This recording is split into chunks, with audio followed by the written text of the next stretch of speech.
Pensé que me había casado con el hombre de mis sueños. Pensé que aquella luna de miel en la playa sería el comienzo de la vida perfecta. Pero en la tercera mañana después de que su familia llegó, todo se derrumbó con una sola bofetada. Lo peor no fue el dolor en el rostro, fue darme cuenta de quién era él realmente y en quién me había convertido yo sin darme cuenta. Mi nombre es Lorena, tengo 28 años, y hasta aquel verano yo creía que el amor podía transformar a cualquier persona en una versión mejor de sí misma. Crecí en una casa pequeña en las afueras de Puebla, hija de una maestra viuda que trabajó toda la vida para darme estudio. Mi madre siempre decía que una mujer necesita ser dueña de su propia nariz, de sus propias cuentas y de su propia voz. Yo escuchaba, asentía, pero en el fondo soñaba con cuentos de hadas. Conocí a Ricardo 4 años antes de aquella mañana que lo cambió todo. Él era ingeniero, educado, tenía una sonrisa que parecía pedir disculpas antes incluso de cualquier falla. Empezó a cortejarme con flores, cenas esmeradas y mensajes largos, donde me decía que yo era la mujer que había esperado toda la vida. Mis amigas se morían de envidia. Hasta mi madre, que siempre fue desconfiada con los hombres guapos, terminó cediendo. «Ese muchacho parece tener buen corazón, Lore», me dijo una vez, acomodándome el cabello antes de una cena. Fuimos novios por 3 años. En ese tiempo, yo nunca vi a Ricardo levantar la voz contra nadie. Era gentil con los meseros, paciente con los ancianos en el tráfico, cariñoso con los niños. Parecía demasiado perfecto, y yo, tonta, no presté atención a algunos detalles. La manera en que él siempre decidía dónde íbamos a cenar. Cómo comentaba, riéndose, que yo me veía más bonita con aquel vestido específico, y no con otro que yo amaba. Cómo poco a poco mis amigas empezaron a buscarme menos, porque él siempre tenía algún plan solo nuestro los fines de semana. Señales pequeñas, tan pequeñas que solas no significaban nada, pero juntas estaban construyendo una jaula invisible a mi alrededor, y yo entré sonriendo. La boda fue a fines de enero, en una iglesia modesta. La familia de él vino en montón, ocupando la mitad de las bancas. Yo nunca había convivido mucho con ellos, porque Ricardo siempre encontraba pretexto para visitas rápidas. «Mi mamá es difícil, amor. Mejor vamos poco a poco». Yo aceptaba, confiaba en él. Pensaba que estaba siendo una buena esposa, respetando los tiempos de la familia. La luna de miel fue en el departamento que compramos en la playa, en Puerto Vallarta. Un lugar pequeño pero acogedor, con balcón hacia el mar. En los primeros días fuimos felices. Despertábamos tarde, caminábamos por la arena, comíamos pescado fresco, hacíamos el amor escuchando las olas. Yo escribía en mi diario que nunca había sido tan feliz. Hasta llegué a llamar a mi madre llorando de alegría, diciéndole que podía quedarse tranquila, que había tomado la decisión correcta. Solo que al 5.º día, Ricardo recibió una llamada de su madre. Habló por unos 20 minutos, riendo, asintiendo con la cabeza, mientras yo preparaba un café. Cuando colgó, se volteó hacia mí con aquella sonrisa de siempre. «Amor, mi mamá, mi papá, mi hermana Brenda y su esposo van a pasar unos días con nosotros aquí. Llegan mañana». Sostuve la taza con las 2 manos. Sentí un apretón en el pecho. Era nuestra luna de miel. Eran nuestros días. Yo había arreglado aquel departamento con tanto cariño, con velas, con sábanas nuevas, con una playlist que había armado pensando en los dos. Y ahora la familia entera de él venía a meterse en medio de todo eso, y él ni siquiera me había preguntado. Pero me tragué todo. Sonreí. Dije que claro, que sería fantástico conocer mejor a todos, porque eso fue lo que aprendí toda la vida, a ser la mujer que no incomoda, que no hace mala cara, que acepta para no ser llamada fastidiosa. Ellos llegaron a la mañana siguiente, en un coche grande, con demasiadas maletas para una estancia de pocos días. Doña Elena, la suegra, me abrazó con una frialdad que daba escalofríos. Don Arturo, el suegro, casi no me habló, solo me saludó con un gesto. Brenda, la cuñada, tenía unos 32 años, cabello rubio teñido y una sonrisa que nunca le llegaba a los ojos. El esposo de ella, Octavio, parecía constantemente aburrido. Aquella primera noche, Ricardo abrió vino, contó chistes y todos rieron, menos yo, que pasé toda la noche en la cocina, sirviendo, limpiando, rellenando las copas. Nadie ofreció ayudar. Cuando intenté sentarme cerca de mi esposo, Brenda inmediatamente jaló una silla y se instaló a su lado, contando una historia antigua de la infancia de los dos. Ricardo se reía, abrazaba a la hermana y apenas me miraba.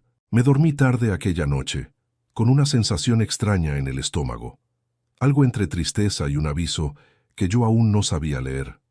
Recuerdo haber visto a Ricardo durmiendo, tan calmado, tan guapo, y haberme preguntado por qué, de repente, él parecía un extraño acostado a mi lado. Pero aún faltaban 2 días para aquella bofetada, y aún faltaba mucho para que yo descubriera la mujer que era capaz de ser. En la segunda mañana me desperté antes que todos para preparar el desayuno. Mi suegra había dejado claro, la víspera, que en su casa el desayuno salía a las 7 en punto, cosa de gente educada.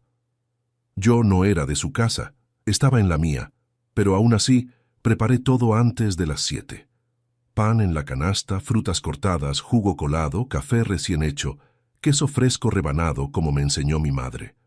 Cuando Ricardo apareció, ni siquiera me agradeció. Solo comentó que a mamá le iba a gustar. Doña Elena bajó, miró la mesa con aquellos ojos que evalúan todo y tomó el pan sin decir buenos días. Don Arturo se quedó leyendo el periódico que había traído. Brenda y Octavio no aparecieron. Brenda debe estar cansada, pobrecita. Fue a la fiesta anoche, comentó la suegra como si yo no estuviera ahí. Fiesta a la que ellos habían ido a escondidas después de que me dormí, arrastrando a mi esposo a un antro en la costera. Ricardo había vuelto a las 4 de la mañana, apestando a alcohol, y ni siquiera me besó cuando se acostó. Lavé los trastes sola. Arreglé las camas de los invitados porque doña Elena dijo que la sirvienta que contratara haría un mal trabajo. No había sirvienta, era yo. Era la recién casada en su propia luna de miel, convertida en recamarera de una familia entera. Hacia el mediodía, Ricardo vino a buscarme en la cocina donde ya había empezado a preparar la comida. Pescado con costra de hierbas, arroz cremoso, ensalada, postre. Él me abrazó por detrás, me dio un beso en el cuello y susurró que yo era la mejor esposa del mundo. En ese momento casi lloré de emoción.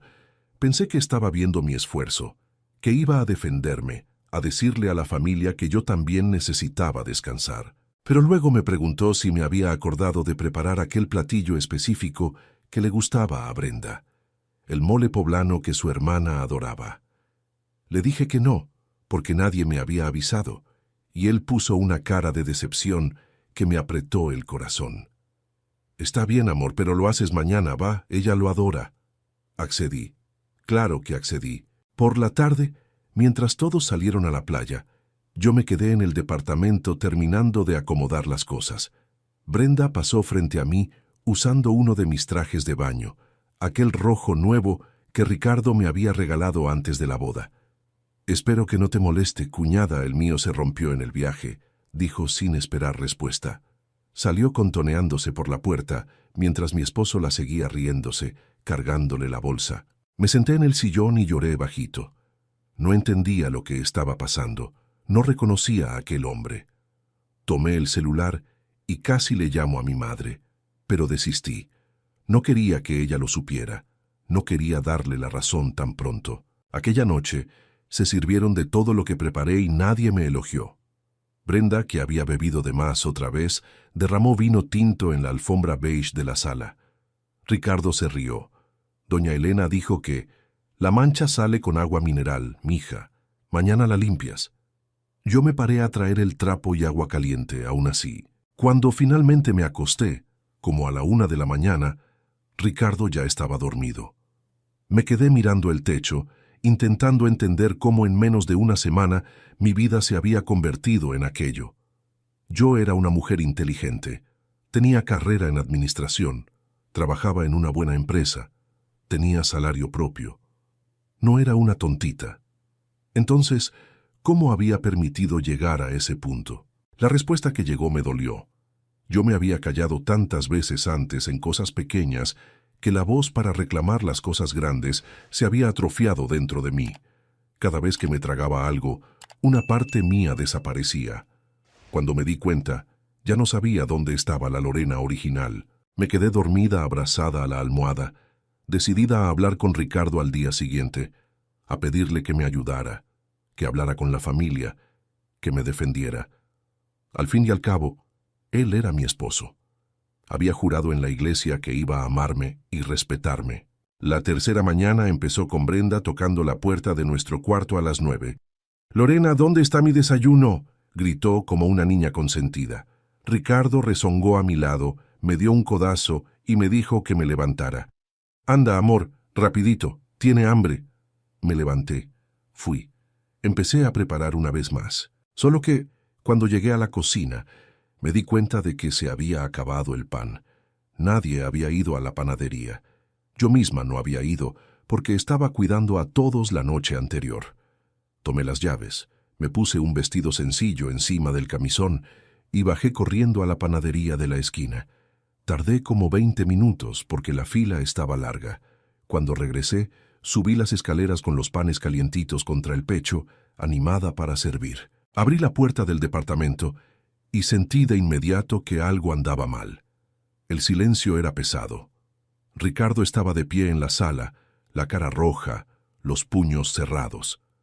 Brenda estaba sentada en el sillón, haciendo pucheros como una niña consentida. Doña Elena me miró con una media sonrisa venenosa. «¿Dónde estabas?», preguntó Ricardo, con una voz que yo nunca había escuchado antes. Me quedé parada en la puerta, con los panes aún calientes en las manos. Intenté explicar. Dije que había ido a comprar pan, que no me había tardado, que estaba ahí para preparar el desayuno. Pero Ricardo no quería escuchar. Se acercó a mí con pasos rápidos, y fue la primera vez en 4 años de relación que le tuve miedo. Miedo de verdad, de ese que te congela el estómago. «Mi hermana tiene hambre desde hace más de 1 hora, Lorena. Ella se despertó cansada, durmió mal y tú te vas a pasear». «Ricardo, fui a la panadería, se acabó el pan». «No me interrumpas», gritó tan fuerte que uno de los panes se cayó al piso. Me agaché por reflejo para recogerlo. Cuando me levanté, él se vino encima de mí como si fuera a abrazarme. Solo que no me abrazó. La mano le subió rápida y sentí la bofetada estallar en mi mejilla izquierda antes siquiera de entender lo que estaba pasando. El ruido fue seco, fuerte. Parecía haber hecho eco en el departamento entero. Mi cabeza se giró hacia un lado. El pan cayó todo al piso. Sentí el sabor de la sangre dentro de la boca, porque mi diente me cortó la comisura del labio. La vista se me oscureció por unos segundos, y los oídos me zumbaban como si hubiera explotado algo cerca de mí. Tardé al menos unos 5 segundos en entender que mi esposo acababa de pegarme. Levanté los ojos despacio. La suegra miraba hacia otro lado, fingiendo acomodar un cojín. El suegro siguió leyendo el periódico como si nada hubiera pasado. Brenda, mi cuñada, tenía una pequeña sonrisa en la comisura de la boca, satisfecha, como si hubiera conseguido algo. Octavio, el esposo de ella, miró hacia el piso. Nadie dijo nada. Nadie me defendió. Ricardo respiró profundo, se pasó la mano por el cabello y me dijo, ya más bajito, casi con lástima: «Perdón, amor, pero tienes que entender que mi familia es sagrada para mí. No vuelvas a hacer esto».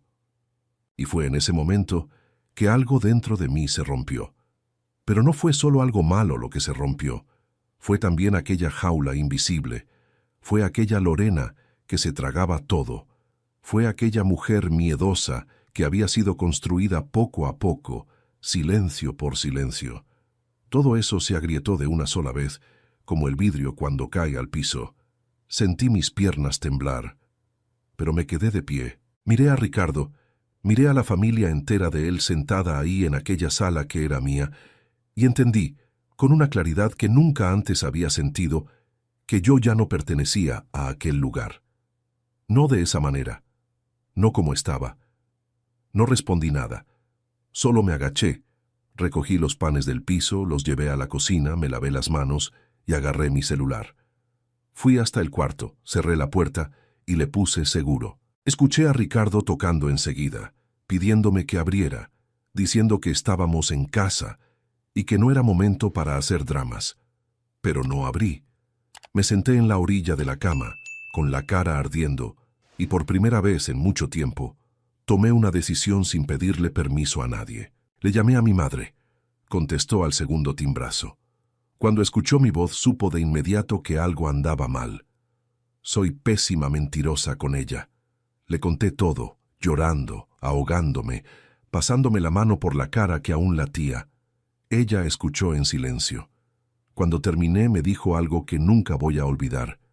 Hija, arregla una maleta con lo esencial. Voy para allá por ti. No necesitas explicarle nada a él. No necesitas darle explicaciones. No te casaste con él para que te golpeara. Mi madre vivía a casi 3 horas de distancia, pero ella iría manejando, sola, con más de 60 años, a recogerme. Colgué el teléfono y sentí mi corazón volver a latir fuerte, solo que ahora no era miedo. Era otra cosa. Era rabia. Era vergüenza. Y extrañamente, era también un alivio, como si finalmente estuviera respirando profundo después de semanas con la cabeza bajo el agua. Abrí el closet. Saqué mi maleta pequeña, aquella que usé en la luna de miel. Empecé a separar ropa, documentos. El estuche con las joyas que yo ya tenía cuando conocí a Ricardo, no el que él me había regalado. Aquel lo dejé en el cajón. Separé también mi laptop, mis cuadernos antiguos, algunas fotos de mi madre, una imagen de la Virgen que había sido de mi abuela. Mientras arreglaba, escuchaba a Ricardo en la sala. Había vuelto a conversar con la familia como si nada hubiera pasado. Ellos se reían. Brenda estaba contando algo sobre la fiesta de la noche anterior. Doña Elena elogiaba el aroma del café, que yo había hecho más temprano. Era como si la bofetada hubiera sido un episodio pequeño, un detalle, una cosa sin importancia. Y fue ahí, escuchando las risas de ellos por la rendija de la puerta, que me di cuenta de la verdad más dura. Aquello no había sido un acto aislado. Aquello era lo que ellos eran. Y Ricardo era lo que siempre había sido. Yo era la que no había querido verlo. Miré mi rostro en el espejo del cuarto. El lado izquierdo ya estaba poniéndose rojo, con un principio de hinchazón. Mi labio tenía un corte fino, y la sangre se había secado en un hilito. Me veía cansada, muy cansada, pero también me veía despierta, por primera vez en años. Susurré frente al espejo, nunca más. Y me creí a mí misma. Me quedé encerrada en el cuarto por casi 2 horas. Ricardo volvió a tocar varias veces, a veces enojado, a veces poniendo voz de arrepentido, a veces intentando abrir con la llave maestra, que no logró encontrar porque yo la había guardado en mi bolsillo desde el día anterior. Instinto. Tal vez mi cuerpo sabía antes que yo lo que iba a pasar. Cuando mi madre mandó mensaje diciendo que estaba llegando a la caseta del edificio, respiré profundo, tomé mi maleta, abrí la puerta del cuarto y salí. Ricardo estaba en la sala, sentado en el sillón fingiendo ver la tele. La familia de él estaba en la cocina. Se levantó de inmediato cuando me vio con la maleta. Su rostro pasó de la sorpresa a la rabia en menos de 1 segundo. ¿A dónde crees que vas? Me voy, Ricardo. Se rió. Una risa corta, de desprecio. Claro que no. Tú no vas a armar un escándalo en mi luna de miel, Lorena. Regresa esa maleta al cuarto ahora. Doña Elena apareció en la puerta de la cocina, con los brazos cruzados. Mira, mija, toda mujer exagera después de una pequeña discusión. Mi hijo estaba estresado. Siéntate ahí, tómate un café, platica con él. Brenda surgió detrás de ella, todavía con mi traje de baño rojo. Ay, qué drama, fue solo un manazo. Un manazo. Fue cuando escuché esa palabra que miré a aquella mujer, con la ropa que era mía, dentro de la casa que era mía, al lado de la familia que quería convertirme en sirvienta, y sentí nacer dentro de mí una fuerza que no sabía que existía. No era rabia explosiva, era una calma aterradora, como si hubiera despertado una Lorena antigua, que mi madre había criado y que había pasado años esperando ese momento. Miré a Ricardo directamente a los ojos. Me pegaste, en nuestra luna de miel, frente a tu familia, y ninguno de ellos se movió para defenderme. ¿De verdad crees que me voy a quedar? Él dio un paso hacia mí. Yo no retrocedí. Apreté el asa de la maleta con firmeza y sostuve las llaves en la otra mano, porque si intentaba tocarme de nuevo, había decidido que iba a gritar tan fuerte que todo el edificio iba a escuchar. Creo que él vio eso en mi mirada, porque se detuvo. Lorena, si sales por esa puerta, nuestro matrimonio se acaba. Sonreí. Fue una sonrisa triste, cansada, pero verdadera. Nuestro matrimonio ya se acabó, Ricardo. Se acabó en el momento en que tu mano tocó mi cara. Pasé junto a él. Pasé junto a la suegra, que empezó a decir algo sobre las mujeres de hoy no aguantan nada. Pasé junto a Brenda, que estaba boquiabierta, porque creo que no se esperaba que la cuñada tontita tuviera las agallas de irse. Cuando abrí la puerta del departamento, mi madre ya estaba afuera. Había subido sin esperar. Traía una blusa sencilla, el cabello canoso recogido y los ojos brillantes de preocupación. Cuando me vio con la cara hinchada, me tomó del brazo con firmeza, pero no lloró. No frente a mí. Miró hacia adentro del departamento, hacia Ricardo parado en la sala, y dijo una sola frase, con la voz firme que usaba cuando era maestra y un alumno se pasaba del límite. Te vas a acordar de esta mañana por el resto de tu vida. Bajamos juntas por el elevador. Yo no lloré en el camino. Sentí mis manos temblar, sentí mis piernas flojas, pero aguanté. Mi madre me abrazó dentro del coche antes de arrancar. Solo un abrazo, rápido, fuerte. Vamos a estar bien, hija. Ahora respira. Viajamos las 3 horas en silencio. La mayor parte del tiempo. Yo miraba por la ventana viendo pasar la carretera e iba procesando cada momento de los últimos 4 años. Cada señal que ignoré, cada vez que me tragué las cosas, cada promesa que creí. Me dolía mucho darme cuenta del tamaño de mi ceguera, pero dolía aún más pensar en lo que habría pasado si me hubiera quedado. Llegamos a la casa de mi madre en la noche. Ella me hizo caldo, me puso hielo en la cara, me prestó un camisón antiguo de algodón suave que yo usaba cuando era adolescente. Me dormí en mi cuarto de niña, con los cuadros y libros de la infancia aún en las repisas. Me desperté 3 veces durante la noche, asustada, pensando que era Ricardo tocando la puerta. Pero no era. Era solo el viento, el ruido de una casa segura. A la mañana siguiente, tomé una decisión. No me iba a esconder. No le iba a mentir a nadie. No iba a fingir que aquello no había pasado.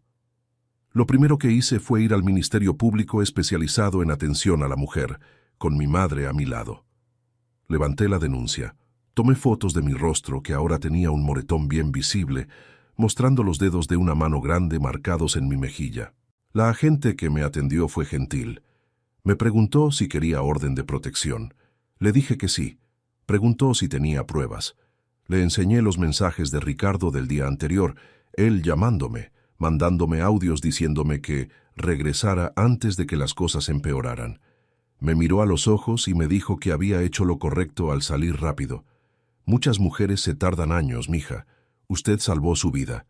Salí del Ministerio Público con la documentación, con la orden de protección y con la recomendación de una abogada que atendía casos de violencia doméstica a precio accesible. Saqué cita para la semana siguiente. Cuando regresé a casa de mi madre, ella me preguntó qué quería hacer de mi vida de ahí en adelante. La miré y por primera vez en mucho tiempo tuve la certeza de la respuesta. Quiero reconstruirme, mamá, desde el principio. Ella sonrió, y fue ahí que la segunda parte de mi historia comenzó. Pasé los primeros 15 días en casa de mi madre solo durmiendo, llorando, comiendo y caminando descalza por el patio. Mi madre me dejó ser lo que yo necesitaba ser. No me apuró, no me obligó a platicar. Solo estaba ahí haciendo té, preparando comida, abrazándome cuando yo buscaba abrazo. Al tercer día la abogada me llamó. Platicamos por 1 hora. Me explicó todos mis derechos. El departamento de la playa estaba también a mi nombre, porque yo había puesto la mitad del enganche, con dinero que ahorré trabajando por años. El coche también era mitad mío. Teníamos pocas cosas en común además de eso, porque el matrimonio era reciente. El divorcio, según ella, iba a ser relativamente rápido, sobre todo con la denuncia y la orden de protección. Ricardo intentó buscarme innumerables veces. Llamadas, mensajes, correos, flores entregadas en casa de mi madre, cartas escritas a mano. Al principio pedía perdón, decía que iba a ir a terapia, que nunca más iba a pasar, que yo era el amor de su vida. Después, cuando se dio cuenta de que yo no respondía, empezó a amenazar. Dijo que le iba a contar a todo el mundo que yo estaba loca, que había salido huyendo e inventado la historia, que me iba a demandar. Después, volvió a pedir perdón. Era un ciclo. Mi abogada me orientó a no responder a nada. Todo a través del abogado de él, Lorena, nada directo. Obedecí. Lo bloqueé en el teléfono personal, pero mantuve un número viejo activo solo para registrar los intentos. Cada mensaje que mandaba era una prueba más del tipo de hombre que era. Al cuarto día del divorcio, la abogada de Ricardo mandó un documento absurdo, pretendiendo quedarse con el departamento completo, alegando que la esposa había abandonado el hogar conyugal. Mi abogada se rió. Mandó de regreso la denuncia, el parte médico del hospital donde registré las lesiones, las capturas de los mensajes amenazantes. El abogado de él cambió el tono de inmediato. Después de 3 meses de ires y venires, salió el divorcio. Quedamos mitad y mitad en el departamento, que decidimos vender. Con el dinero de mi parte, liquidé el financiamiento del coche de mi madre, que venía apretada desde hacía tiempo, y guardé el resto. Era mi nuevo comienzo. Pero el dinero, por más importante que fuera, no fue la parte más difícil de la reconstrucción. La parte más difícil fue mirarme al espejo todos los días y perdonarme. Perdonarme por haber ignorado las señales, por haberme callado tantas veces, por haberme alejado de las amigas en nombre de un hombre que me faltaba al respeto poco a poco, por haber creído que el amor combinaba con el silencio. Empecé terapia a la 5ª semana. Mi psicóloga se llamaba Mariana, tenía unos 50 años y me hizo ver cosas que ni siquiera sabía que estaban ahí. Aprendí la palabra manipulación emocional. Aprendí lo que era el aislamiento gradual.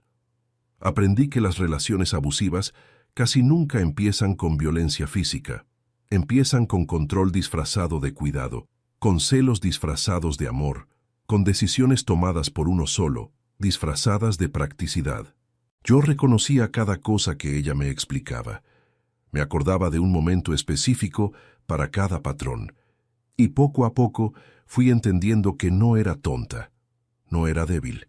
Era una mujer que había sido manipulada por alguien que sabía exactamente cómo hacerlo, porque probablemente había visto a su padre hacérselo a su madre toda la vida. 2 meses después del divorcio, busqué a mis antiguas amigas. Agendé una cena con 3 de ellas. Cuando conté lo que había pasado, ninguna se sorprendió. Nosotras sabíamos que algo andaba mal, Lorena, pero te veías tan enamorada, no queríamos meternos. Una de ellas, Carolina, lloró conmigo.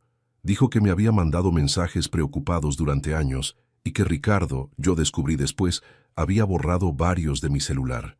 La rabia llegó en oleadas después de esa plática, pero junto con la rabia llegó algo bueno, la amistad de ellas de regreso, el círculo que yo había perdido, las mujeres que yo amaba y que amaban a la mujer que yo había sido antes de Ricardo. 4 meses después de salir del departamento de la playa, decidí rentar un cuarto pequeño en otra ciudad, cerquita del trabajo, en la Ciudad de México, para comenzar desde cero. Mi madre lloró cuando le dije que me iba, pero lo entendió. Así es, hija. Vuela ahora. Mamá está aquí si necesitas. Mi jefe en la empresa, que me había dado licencia cuando le conté rápidamente lo que había pasado, me recibió de vuelta con cuidado. Poco a poco fui recuperando el ritmo. Me ascendieron ese semestre porque entregué un proyecto que nadie lograba resolver. Me quedé sorprendida con mi propia capacidad. Me había hecho tan pequeña al lado de Ricardo que había olvidado el tamaño que yo tenía. 6 meses después de la bofetada, escribí en mi cuaderno en una noche tranquila, tomándome un té en la cocina de mi departamento nuevo. Hoy me miré al espejo y me reconocí. Tardó, pero lo logré. Fue en esa misma época que empezó a llegarme unas ganas que me asustaron un poco al principio. Las ganas de ayudar a otras mujeres, mujeres que, como yo, estaban atrapadas en relaciones que las iban devorando por dentro. Mujeres que tenían miedo. Mujeres que aún pensaban que un manazo era cosa de poca importancia, igual que Brenda había dicho. Empecé investigando organizaciones de la zona. Encontré una llamada Casa de la Victoria, que acogía a mujeres en situación de violencia doméstica, ofrecía refugio, atención psicológica, apoyo jurídico. Llamé. Pregunté si podía ayudar como voluntaria los fines de semana. La coordinadora, doña Cristina, me atendió personalmente.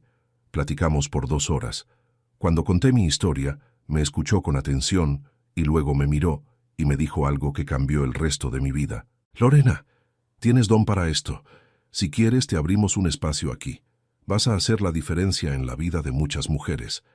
Acepté de inmediato. Aún no lo sabía, pero aquel día fue el comienzo de una Lorena que ni siquiera imaginaba que existía. Empecé a trabajar como voluntaria en la Casa de la Victoria los sábados por la tarde. Al principio, solo ayudaba organizando ropa donada, haciendo café, jugando con los niños mientras las mamás estaban en sesión. Pero doña Cristina, poco a poco, me fue llevando a las conversaciones en círculo, donde mujeres recién llegadas, aún lastimadas, contaban sus historias por primera vez en un lugar seguro. Recuerdo la primera vez que una de ellas me tomó de la mano y me dijo: «Tú entiendes porque ya pasaste por eso, ¿verdad?» Lloré. Le dije que sí. Le dije que entendía cada miedo, cada duda, pero me juró que nunca más iba a pasar. Y le dije también que yo era la prueba viva de que se podía empezar de nuevo. 1 año después de la bofetada, mi vida era irreconocible. Había comprado un departamento pequeño, mío, todo a mi nombre. Me había convertido en gerente de área en el trabajo, con un equipo de 5 personas a mi cargo. Había vuelto a hacer yoga, a leer novelas, a cocinar sin servirle a nadie a disgusto. Me había reencontrado con las amigas. Visitaba a mi madre cada 15 días y estaba ahorrando para hacer un viaje sola al extranjero, algo que siempre soñé y que Ricardo siempre decía que era tontería de turista. En la Casa de la Victoria, después de 1 año de voluntariado, me invitaron a dar un curso rápido de finanzas para mujeres en proceso de reconstrucción. Yo era egresada de administración, tenía experiencia práctica y más que eso, sabía que la independencia financiera era una de las llaves más importantes para romper ciclos de violencia. Muchas mujeres vuelven con el agresor porque no tienen a dónde ir, no tienen dinero, no tienen empleo. Yo quería ayudarlas a que nunca necesitaran eso. El curso se volvió un proyecto permanente.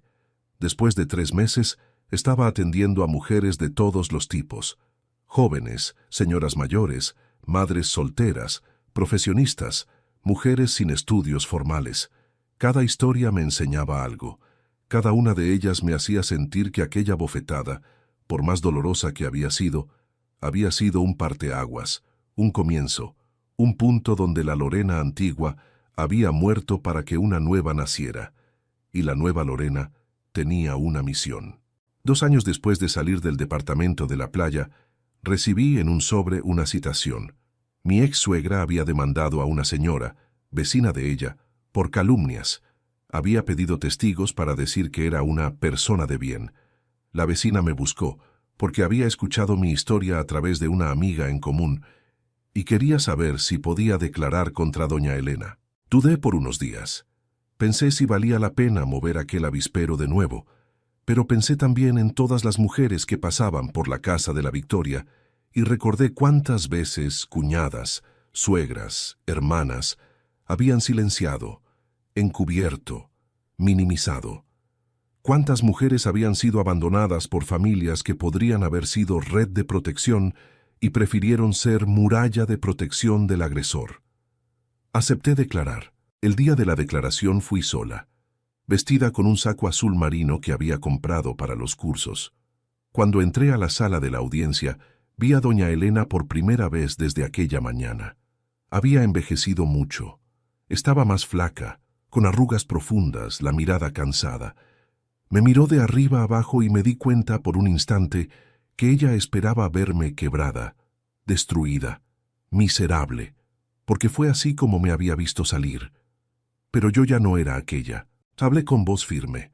Conté lo que había visto aquella mañana, cómo ella había fingido que nada había pasado, cómo había dicho «la mancha sale con agua mineral», mientras su hijo golpeaba a la nuera, cómo me había llamado dramática cuando me fui con la cara marcada. No hablé con rabia, hablé con la verdad. La jueza escuchó, tomó notas e hizo pocas preguntas. Doña Elena salió de aquella audiencia humillada. No sé si perdió el proceso contra la vecina, pero eso poco importaba. Lo que importaba es que yo salí de ahí sintiendo que había cerrado un ciclo. No era venganza, era liberación. 3 años después de la bofetada conocí a Gabriel.